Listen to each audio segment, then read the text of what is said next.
So I'll kick off. I'm Barbara Focke, and I'd like to introduce my company, LaMar Reisen, or LaMar Travel. And before they do that, I want to give you what we should do to make sure we explore everything in our lives. So the ways to happiness. I would like to encourage everyone who'd like to set up their own company to do what they need to do in order to find their happiness professionally. So now I'm going to tell you a bit about all the various winding roads I had to take to get to where I was going. I always wanted to travel. Even as a child, I loved traveling. I organized trips for family, friends, and other students as well, and so it felt obvious that I should work in the area of travel. The courses that are available now weren't available then, and so I thought I'll just train, and I trained I applied in a travel agency in my small town, but I traveled around for a year on my own, and in this gap year I could imagine everything, but I just couldn't imagine going back to the village with the little travel agency and to train for 2 full years. I just couldn't see doing it. And what's interesting, against the background of the fact that this little village has 50,000 inhabitants, but the last 4 years I've lived in a village with only 150 inhabitants and felt very happy there. So it just goes to show that everything's relative. And so I turned down the offer of vocational training in the travel agency and thought that Hanover looked much better, seemed a much bigger city, and applied there to work in an advertising agency. I was always fascinated by good advertising, and so I applied there, got a place in a big agency there. But after a very short period of time, I realized that the advertising industry isn't where I want to go. It all seems so terribly superficial. And in my work there, ensuring that, client XYZ sells more of product ABC the world doesn't need, just didn't seem meaningful. So then I thought about what fascinated me about good advertising, and what I found was that it was the good photographs and the good films that you sometimes saw in advertising. So then I decided to pursue photography more. I'd started it as a hobby, and I sort of intensified my photography work and bought myself a mirror reflex camera, set up a darkroom, enlarged my own photos and all the rest of it in the classic sort of way. Carried out finished the 2 years of training anyway, because I thought I should do that somehow to conclude something. And I used the time to put together a portfolio for a photography school. And it took that amount of time. It took me a while to develop my own style, to look at the various schools out there. And then after the 2 years, I had completed my training and I had my portfolio. And I was accepted at the Bielefeld Visual Communication University of Applied Arts, where I studied photo and film design. And right from the start, my issue was the sea.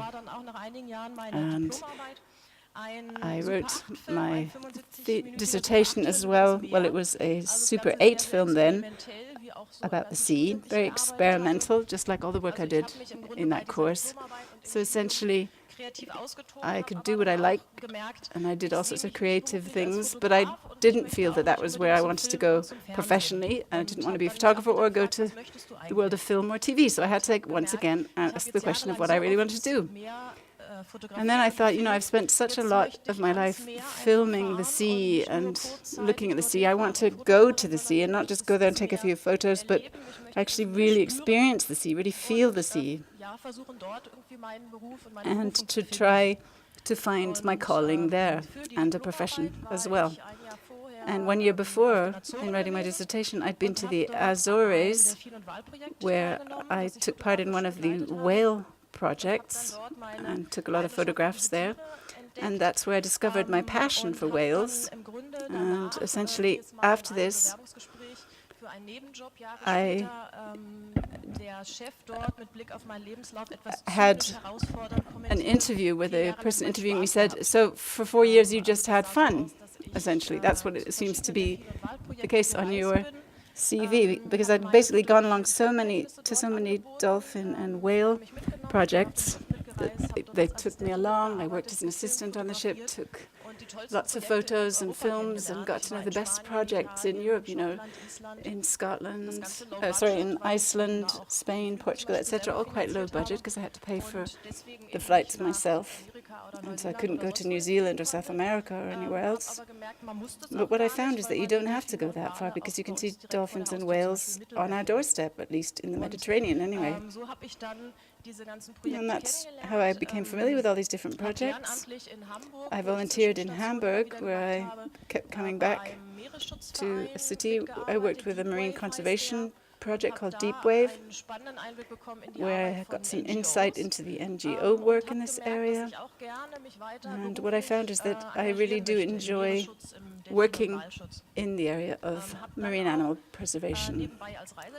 I also worked as a tour guide for the first time, and in this connection with dolphins and whales, showing other people these animals and sensitizing them for the needs of these marine animals.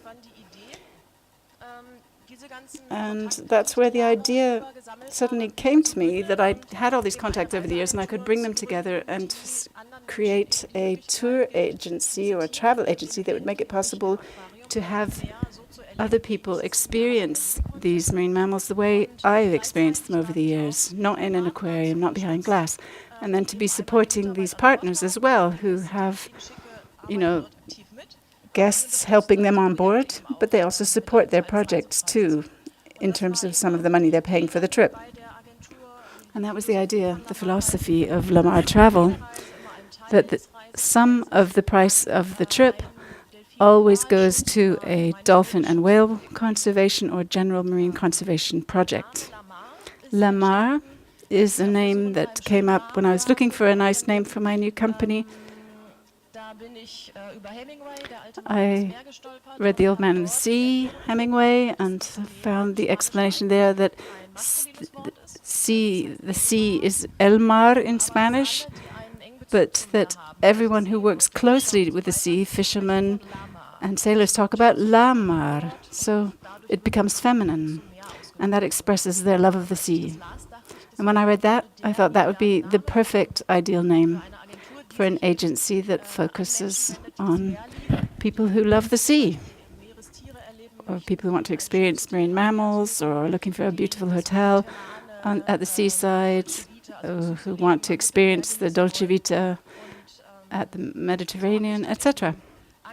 And that's how I began. I applied in Hamburg to an incubation company called Garage, which is a wonderful project that supports you for 6 months, both financially and also in terms of seminars and coaching and all the rest. And I found it very helpful when I was setting up my own business. I wrote a business plan, took out some seed capital, and as I got a lot of input about tourism since I hadn't officially studied it. And then in the second year, I was in Reisen, which was an organization, a trade organization, and we'll hear a bit more about that perhaps. I'm still a member of this organization, and it just means there's lots of opportunities to cooperate. You get a lot of sort of trade information from the sector, and you find out a lot about sustainable tourism, which is, of course, as somebody who hadn't officially trained in tourism, it was very helpful for me. And 1 or 2 years ago, I spoke to the head of a travel agents and told them a bit about how I had come to what I was doing, and said maybe it wouldn't have been a bad idea if I had actually done the vocational training project and could have become a travel specialist. And she said spontaneously, no, be glad you did what you did. Because if you'd have done that, you would have just known too much about all of the risks in the sector and all of the dangers that you have of being a tour operator, and you'd probably never have set up your own business. So sometimes naivete is actually helpful when it comes to setting up a business. So like I was saying, 2006, I started, and my dream, which I think is consistent with my work as well, is that I wanted to live at the sea at some point. And so I didn't focus on expanding as a human resources. I didn't want to have more and more people. It's a one-woman show, and I always wanted it to be that, and it's always been an online travel agent.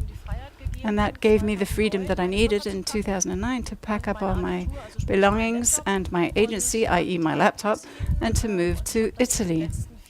And the last 4 years now, I've lived on a little island in Sicily, in this tiny village with only 150 inhabitants. And oddly enough, when I'm at a village with only 150 people, but at the seaside with a vast expanse of space, it suddenly doesn't feel very small. And I felt great there in my little village. And now I run LaMar from down there. And it's not just a dolphin and whale portal anymore. We've got dolphin and whale trips, not just across Europe, but we have also got worldwide trips across the globe. And then there's a portal for hotels at the seaside. All of them are run by their owners, sometimes organic hotels as well, and an attempt then on my part to create sustainable travel. And with the dolphins and whales, I'm found quite well with good. You can find me quite easily because I've got whale conservation organizations that are linked onto my website. I worked quite hard on sort of getting press presence. I don't think classic advertising is very helpful, and I don't invest a great deal in that because I think that a good article is a lot more helpful, a good article about a successful trip than launching a bunch of ads. And I've also developed a project with a partner from the Forum Anders Reisen that's for culinary travels. And we've got a culinary trip that we focused in our little island on Sicily, and that's really fun. I've been running this. Of course, you can imagine it all tastes delicious, spending an entire week cooking together, eating together, visiting vineyards and all the rest of it. And it's a nice way of earning money on top of my main job. And it's also a nice sort of balance because, of course, if I work alone as a micro business, I spend a lot of the time alone on my computer. And it's quite nice to get into contact with the people who take these trips. And this is why in the future, I'm going to be having more trips from Sambio, where I live, in southern Italy. We're going to develop some things together as well. What's good about being a micro agency is it gives you the freedom and the time to try out lots of other new projects. My plan for 2014, for example, is to open a bed and breakfast, of course, at the seaside, in cooperation, once again, with a dolphin and whale protection organization, once again to ensure that we do something to protect our seas. If you'd like to know more, go onto our website or follow our newsletter. I say our because it's always me and my computer, the two of us, just the two of us. Thank you for your attention. I'll be happy to answer any questions you may have. Thank you.